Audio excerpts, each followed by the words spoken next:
Nike दुनिया की सबसे बड़ी स्पोर्ट्सवियर ब्रांड है। वो करीब 1000 करोड़ रुपए कमाते हैं हर दिन। रोनाल्डो और राफेल नडाल जैसे वर्ल्ड क्लास एथलीट्स उनके प्रोडक्ट्स यूज करते हैं। पर क्या आप बिलीव करोगे कि जिसने नाइकी को बिल्ड किया वो खुद एक फेल्ड एथलीट था और उसने अपने बिजनेस की शुरुआत अपनी कार की डिक्की से शूज बेचने से की थी। ये कहानी है नाइकी के फाउंडर फिल नाइट की। फिल नाइट का बर्थ 1938 में हुआ था अमेरिका के पोर्टलैंड नाम के एक स्मॉल टाउन में। बचपन से ही वो काफी तेज दौड़ते थे और उनकी लाइफ का अल्टीमेट ड्रीम था एक ग्रेट एथलीट बनना। स्कूल और कॉलेज में उन्होंने अपनी रनिंग पे बहुत काम किया और कई रेसेस जीती। रनिंग के साथ साथ फिल ने अपनी एजुकेशन भी कंटिन्यू रखी और 1962 में उन्होंने MBA कंप्लीट कर लिया। वो अभी भी रनिंग कंटिन्यू करना चाहते थे, लेकिन एक सुबह अपनी प्रैक्टिस रन के दौरान उनका रियलिटी से सामना हुआ। अपना पूरा यूथ रनिंग को डेडिकेट करने के बाद वो अपने स्टेट के तो one of the best athlete बन चुके थे, लेकिन वो एक नेशनल और इंटरनेशनल लेवल एथलीट नहीं बन पाए थे। Sadly he was good but not great. वो अब 24 साल के हो चुके थे और अब एथलेटिक्स में और बेटर होने का कोई स्कोप नहीं था। इसीलिए उस सुबह बहुत ही दुखी मन से फिल ने एक्सेप्ट कर लिया कि ये उनके एथलेटिक करियर का एंड है। एक एलीट एथलीट बनने के अपने सपने में वो फेल हो चुके थे, लेकिन तब भी वो कुछ ऐसा करना चाहते थे जिससे वो हमेशा स्पोर्ट्स के करीब रह सके। फिल भी हर रनर की तरह अपने रनिंग शूज से डीपली कनेक्टेड थे, इसीलिए उन्होंने डिसाइड किया कि वो शूज का बिजनेस करेंगे। फिल को याद आया कि उन्होंने अपने MBA के दौरान कई हफ्तों की स्टडी की थी और रनिंग शूज के बिजनेस के ऊपर एक डिटेल्ड रिसर्च पेपर लिखा था। रिसर्च में उन्हें पता चला कि जापानीज कैमरा कंपनीज ने अपनी बेटर क्वालिटी और लो प्राइस के चलते अमेरिकन कैमरा मार्केट को डिसरप्ट कर दिया था और उनके रिसर्च पेपर के अकॉर्डिंग जापानीज शूज भी सिमिलरली USA के शूज मार्केट को डिसरप्ट कर सकते थे और उस टाइम की सबसे बड़ी कंपनीज एडिडास और प्यूमा को ओवरटेक कर सकते थे। अपने इस कॉलेज प्रोजेक्ट के बेसिस पे पूरा बिजनेस स्टार्ट करना एक बहुत बड़ा रिस्क था, लेकिन फिल के पास और कोई ऑप्शन भी नहीं था। उन्होंने डिसाइड किया कि वो जापान से टाइगर ब्रांड के शूज को इंपोर्ट करके USA में बेचेंगे। टाइगर के शूज ओनित्सुका नाम की जापानीज कंपनी मैन्युफैक्चर करती थी, इसीलिए फिल ने अपनी पूरी सेविंग्स इकट्ठा की और फ्लाइट लेके जापान के लिए निकल पड़े। और फाइनली जापान पहुंच के उन्होंने ओनित्सुका के ऑफिस में कॉल करके एक अपॉइंटमेंट ले ली। मीटिंग से पहले वो काफी नर्वस थे।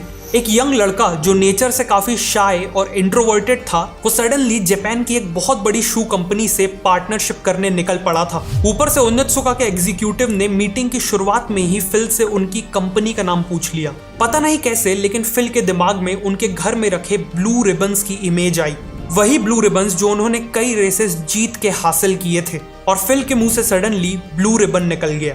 उन्होंने कहा कि वो ब्लू रिबन स्पोर्ट्स नाम की कंपनी को रिप्रेजेंट करते हैं। उस समय ऐसी कोई कंपनी एग्जिस्ट ही नहीं करती थी, लेकिन ओनित्सुका के एग्जीक्यूटिव्स इस नाम को सुनकर खुश थे। मीटिंग आगे बढ़ी और फिल ने अपने कॉलेज प्रोजेक्ट को लाइन बाय लाइन रिपीट कर दिया। एंड में ओनित्सुका एम्प्लॉइज इतने इंप्रेस हुए कि उन्होंने खुद फिल से कहा कि वो चाहते हैं कि उनकी कंपनी ब्लू रिबन अमेरिका में टाइगर के शूज बेचे। It was a deal. Phil ने उन्हें अपना एड्रेस दिया और उन्हें टाइगर के कुछ ट्रेनिंग शूज के सैंपल्स भेजने को कहा। फिल की खुशी का ठिकाना नहीं था। उन्होंने ओनित्सुका को शू सैंपल्स के पैसे ट्रांसफर किए और अमेरिका लौट के सैंपल्स का इंतजार करने लगे, लेकिन पूरे 4 महीने बीत गए और कोई शूज नहीं आए। फिल के लेटर के जवाब में ओनित्सुका ने कहा कि शूज जल्द ही आ जाएंगे, लेकिन रियलिटी में ऐसा हुआ नहीं। फिल ने अभी भी होप नहीं छोड़ी थी, लेकिन शूज के आने तक उन्हें सरवाइव करने के लिए एक जॉब चाहिए थी। इसीलिए उन्होंने एक छोटी सी फर्म में अकाउंटेंट की जॉब ले ली। ओनित्सुका से मीटिंग को अब ऑलमोस्ट 1 साल हो चुके थे और फिल ने ऑलमोस्ट होप खो दी थी कि तभी कस्टम से एक नोटिस आया।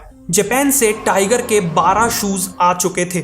फिल ने शूज को कलेक्ट करने के बाद उन्हें बिना रुके अनबॉक्स किया और सबसे पहले ये शूज अपने कॉलेज के कोच बिल बोवरमैन को दिखाए और अपने बिजनेस प्लान के बारे में भी बताया। बोवरमैन को वो शूज इतने पसंद आए कि अगले ही दिन उन्होंने फिल को सीधा 50% बिजनेस पार्टनर बनने का ऑफर दे दिया। इस ऑफर से फिल काफी सरप्राइज थे। अपने पूरे कोचिंग करियर के दौरान बिल बोवरमैन अगर किसी एक चीज से सबसे ज्यादा ऑब्सेस थे तो वो थे शूज। सालों से शूज के साथ एक्सपेरिमेंट करते करते वो शू डिजाइन में एक एक्सपर्ट बन चुके थे। उनका पूरा फोकस शूज को हल्का बनाने में रहता था। वो अक्सर बिना पूछे अपने स्टूडेंट्स के शूज ले लेते थे और उन शूज को टियर करके उनमें कई दिन तक माइनर मॉडिफिकेशंस करने के बाद वापस करते थे। और सच में उनके इन मॉडिफिकेशंस के बाद एथलीट्स की परफॉर्मेंस मैसिवली इंप्रूव होती थी। साथ में बिल बोवरमैन एक जीनियस कोच और एक नेचुरल लीडर भी थे। फिल और बाकी रनर्स के लिए वो एक गॉड लाइक फिगर थे और आज वही गॉड लाइक फिगर फिल का बिजनेस पार्टनर बनना चाहता था। It was a no brainer. Phil ने बोवरमैन से हाथ मिलाया और अब वो दोनों 50-50 पार्टनर्स थे। फिल ने उसी दिन ओनित्सुका को एक लेटर लिखा और टाइगर शूज बेचने के लिए वेस्टर्न यूएसए की एक्सक्लूसिव डिस्ट्रीब्यूटरशिप राइट्स मांगे। साथ में $1000 की टोटल कॉस्ट पे 300 शूज का पहला ऑर्डर भी दिया। इस बार शूज टाइम पे आ गए और साथ में ब्लू रिबन को वेस्ट यूएसए की एक्सक्लूसिव डिस्ट्रीब्यूटरशिप राइट्स भी मिल गए। फिल को इसी का इंतजार था। उन्होंने तुरंत अपनी अकाउंटिंग की जॉब छोड़ दी ताकि वो पूरा फोकस बिजनेस में कर सकें। उन्होंने शूज को अपने पेरेंट्स के घर के बेसमेंट में स्टोर किया और अब यही ब्लू रिबन का ऑफिस था। अब बारी थी इन शूज को बेचने की। फिल ने कई स्पोर्ट्स शॉप्स को टाइगर के शूज सेल करने की रिक्वेस्ट की, लेकिन सभी ने अपनी शॉप में टाइगर के शूज रखने से मना कर दिया। फिल के पास खुद की शॉप खोलने के पैसे नहीं थे, इसीलिए उन्होंने जुगाड़ लगाया। वो अपनी कार की डिक्की में शू बॉक्सेस को भर के जहां भी कोई एथलेटिक कंपटीशन होता वहां पहुंचने लगे। वो रेस के बाद कोचेस, एथलीट्स और स्पेक्टेटर से बात करते हुए अपने शूज प्रेजेंट करने लगे। फिल ने पहले भी सेल्स की जॉब ट्राई की थी, लेकिन वो सक्सेसफुल नहीं रहे थे।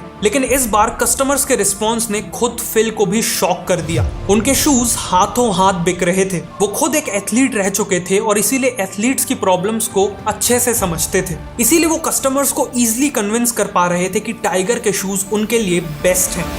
केवल 2 महीनों में उन्होंने 300 पेयर्स की पहली शिपमेंट बेच दी और इस बार सीधा 900 टाइगर शूज का ऑर्डर दे दिया। लेकिन उनकी टोटल कमाई केवल $2000 हुई थी और ऑर्डर का टोटल कॉस्ट $3000 था। इसीलिए फिल ने पहली बार बैंक से $1000 का लोन मांगा। बैंक ने भी ब्लू रिबन के स्ट्रॉन्ग बिजनेस को देखते हुए लोन अप्रूव कर दिया। फिल के पास अब फाइनली एक ऐसा करियर था जिसे वो डीपली एंजॉय कर रहे थे।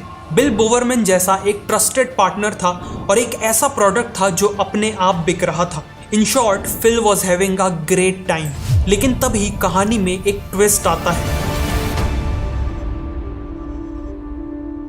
फिल के नाम पे एक लेटर आया। ये लेटर एक रेसलिंग कोच ने लिखा था। ये कोच क्लेम कर रहा था कि वो रिसेंटली जापान में ओनित्सुका से मीटिंग करके लौटा है और ओनित्सुका ने उसे टाइगर शूज के लिए पूरे अमेरिका की एक्सक्लूसिव डिस्ट्रीब्यूटरशिप राइट्स दे दी हैं। उस कोच ने फिल को इमीडिएटली टाइगर शूज का बिजनेस बंद करने का ऑर्डर दिया। फिल के बिजनेस को केवल 2 महीने ही हुए थे कि अब वो बंद होने की कगार पे आ चुका था।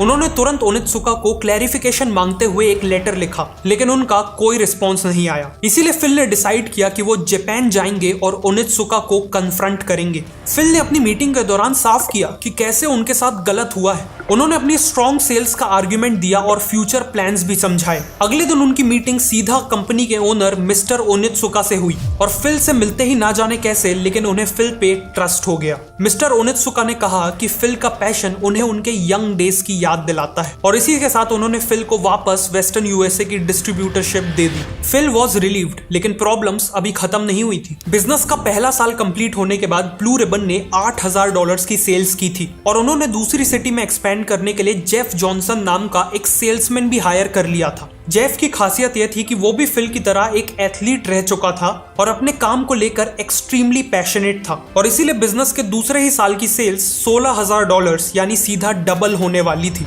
लेकिन सरप्राइजिंगली यही उनके लिए एक बहुत बड़ी प्रॉब्लम बन गई।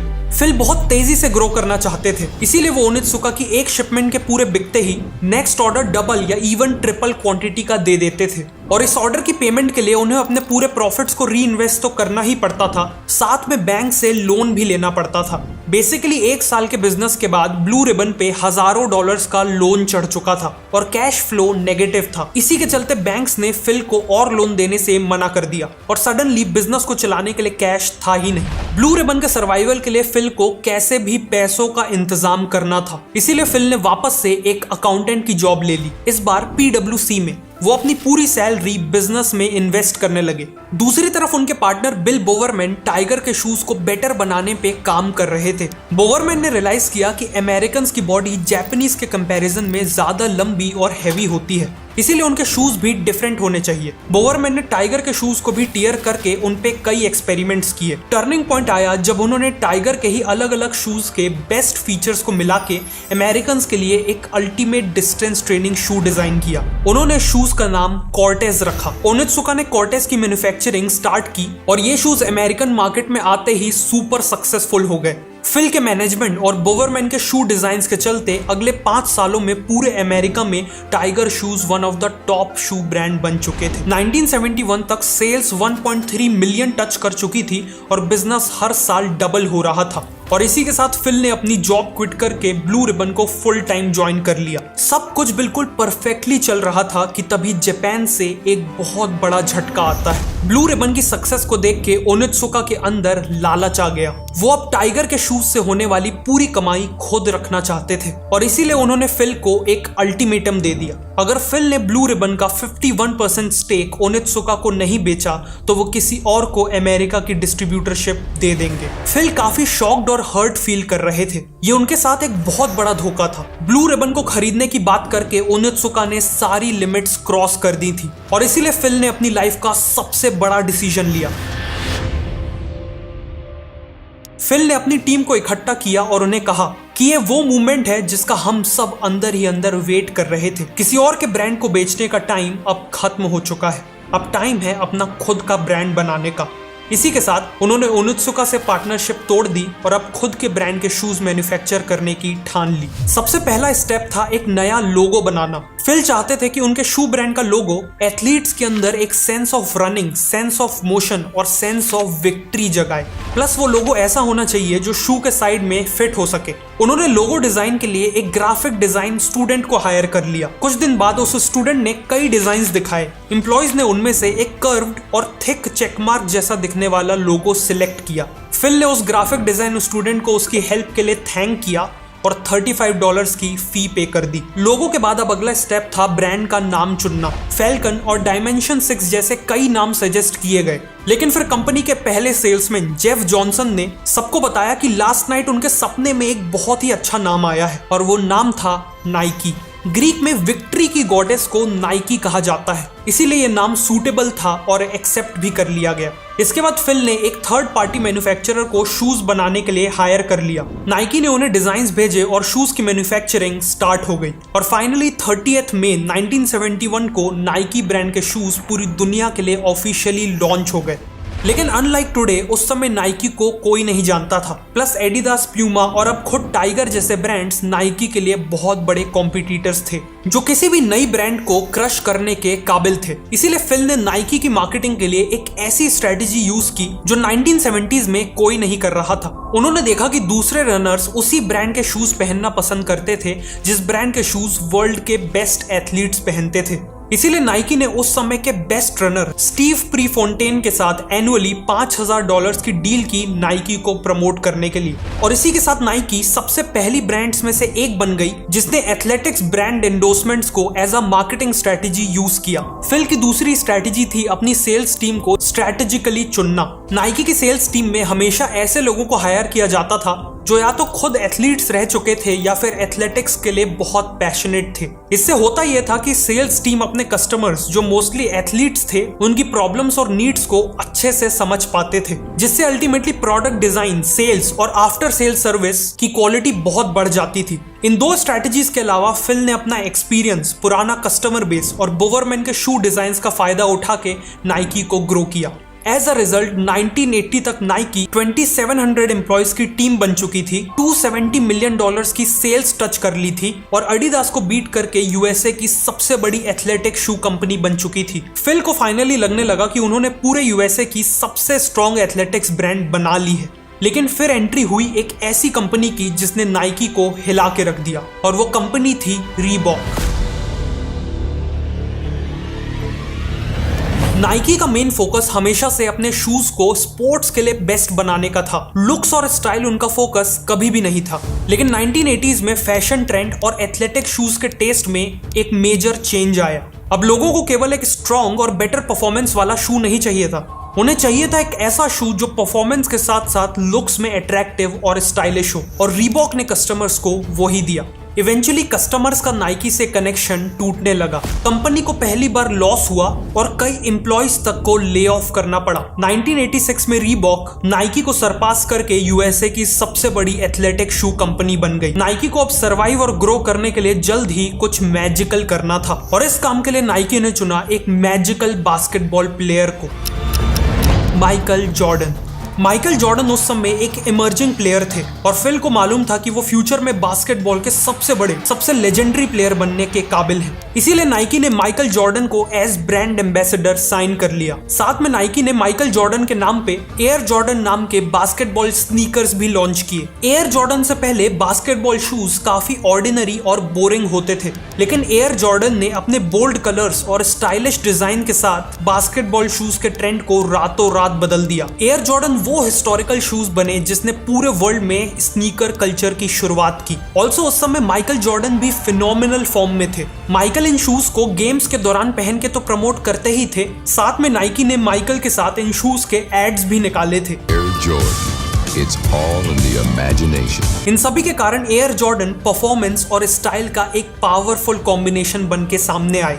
लॉन्च के पहले ही साल नाइकी ने $100 मिलियन के एयर जॉर्डन्स बेचे और फाइनली रीबॉक को वापस ओवरटेक कर लिया।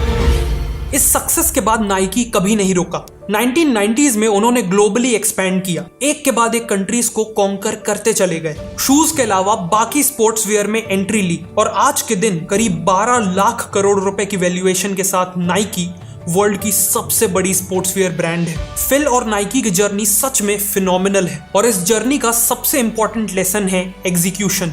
फिल ने अपनी बुक शू डॉग में कहा है, let everyone else call your idea crazy, just keep going, don't stop, don't even think about stopping until you get there. मतलब चाहे कोई कुछ भी कहे, अगर आप किसी आइडिया को लेकर पैशनेट हो तो कैलकुलेटेड रिस्क लो और उसे एग्जीक्यूट करो। नाइकी की टैगलाइन भी यही कहती है, जस्ट डू इट। अगर आपको ये वीडियो अच्छी लगी तो मैं रिकमेंड करूंगा कि आप नेक्स्ट इस वीडियो को देखें।